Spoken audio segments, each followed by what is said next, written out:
Fala galera, sejam bem-vindos ao canal, e para mais uma história de terror.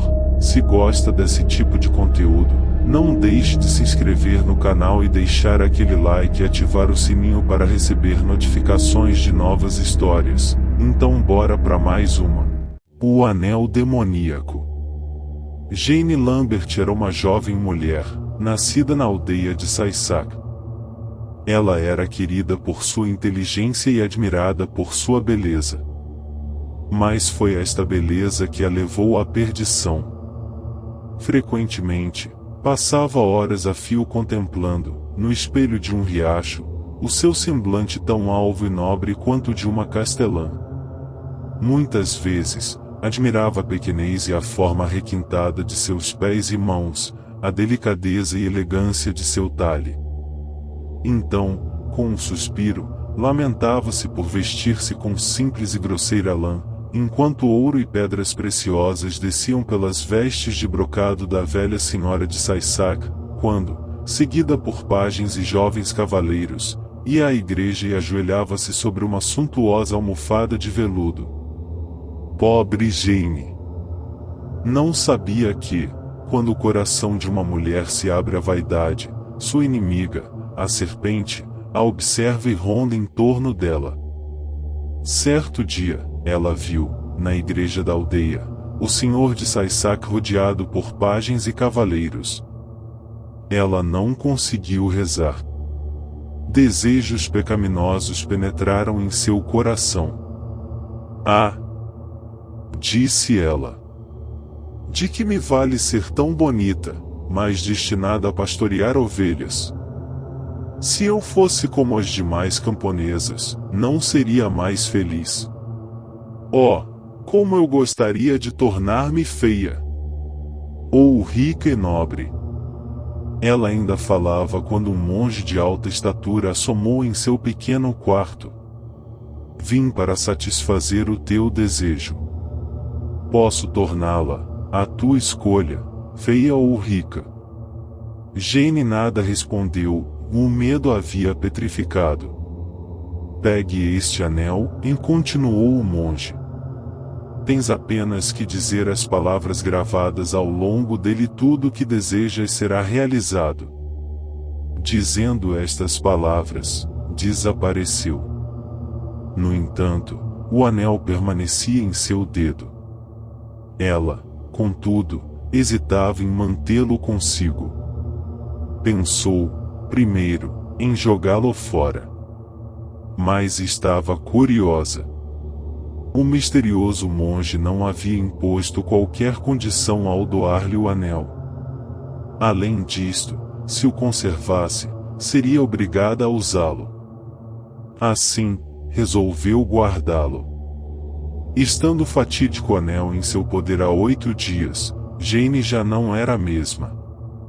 Antes, os seus companheiros a amavam porque ela era boa e sabia como compensar a sua beleza. Agora, porém, todos a acusavam de orgulho e altivez.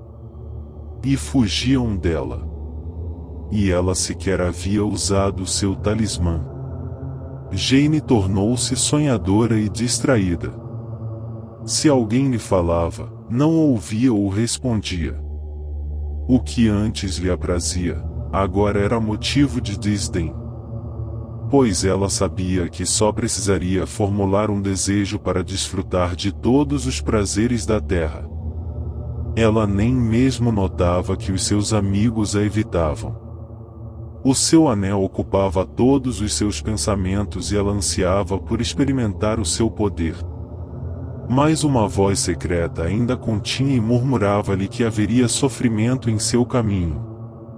Ela lutava contra os seus desejos, mas, a cada dia, mais fascinada ficava pelo misterioso poder do anel. Certa noite, recolhida em seu pequeno quarto, sentada em um banquinho, pôs-se pensar, examinando, atentamente, aquele presente fatídico. De repente, seus cabelos, desatados como se por uma mão invisível, inundaram seu pescoço com suas ondas de seda. Como é lindo o meu cabelo! Chorou, involuntariamente.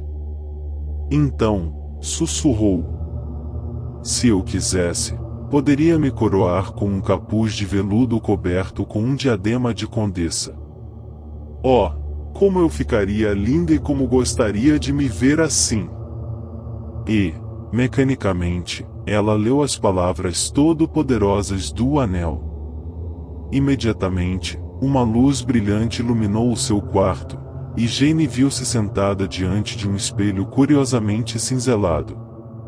O seu lindo cabelo escapava de um capuz de veludo, um vestido, bordado com pérolas e debruado com pele de esquilo, desenhava os graciosos contornos da sua cintura. E uma voz lhe disse: Jane, tu és tão bela quanto uma rainha e mais pobre que uma camponesa. É maravilhoso ser servida, sob um dossel, por pajens brazonados, é encantador, num torneio, ser saudada como a rainha da beleza. Vê como estes ornamentos combinam com o teu rosto, como estes ricos adornos parecem feitos para ti. Fórmula, pois, o teu desejo e tudo isto será teu. Então, teve ela a impressão de que um profundo sono pesava sobre os seus olhos. Aquela voz tornava-se cada vez mais fraca, por fim, cessou completamente. No dia seguinte, a moça acordou bastante abatida, tudo o que restava era uma confusa recordação de todas essas magnificências e um desejo ardente de tê-las para si.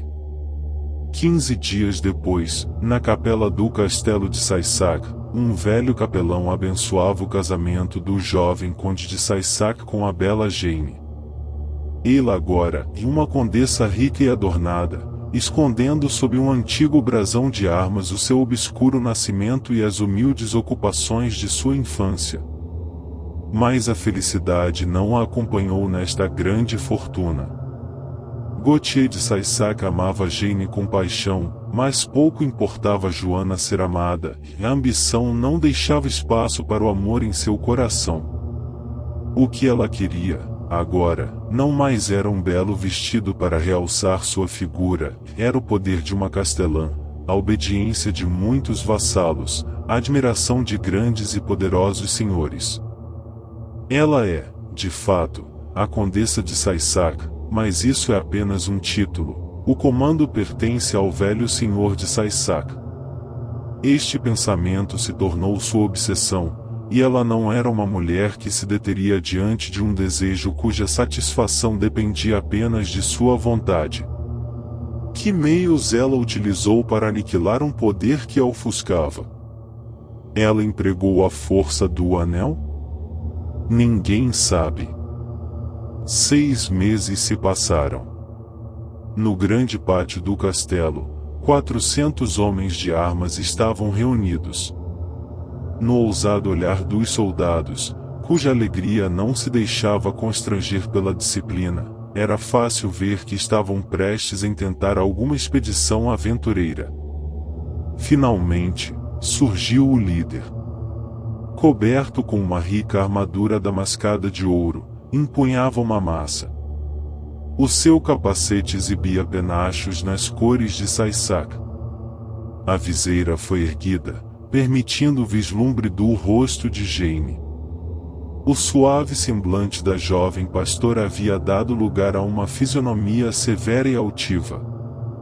Ela montou agilmente em seu palafrém, voltou-se para o castelo e acenou em despedida para Gautier de Saissac, que, na sacada, parecia pálido e sofrido. Então, partiu a galope. Este foi apenas o prelúdio de suas incursões guerreiras. Gautier não tardou a morrer de uma langorosa enfermidade. Joana tornou-se a soberana absoluta do castelo. Para conseguir aquela posição, havia pronunciado mais de uma vez as palavras mágicas do anel. Mas o sucesso não satisfizera sua ambição devoradora. Sentada sozinha e onipotente na sua cadeira senhorial, a orgulhosa condessa lançava à sua volta olhares aquilinos, parecendo uma águia à procura da sua presa.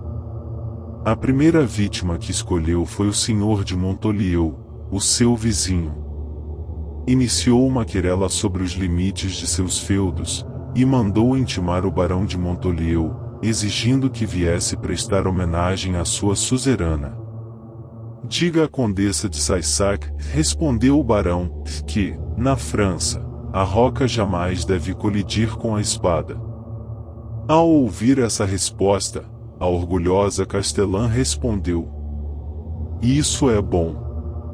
A roca de Jane de Saissac é mais pesada do que a espada do senhor de Montolieu. E, de fato, ela armou seus vassalos, à guisa de massa, ela tomou para si uma roca de ferro.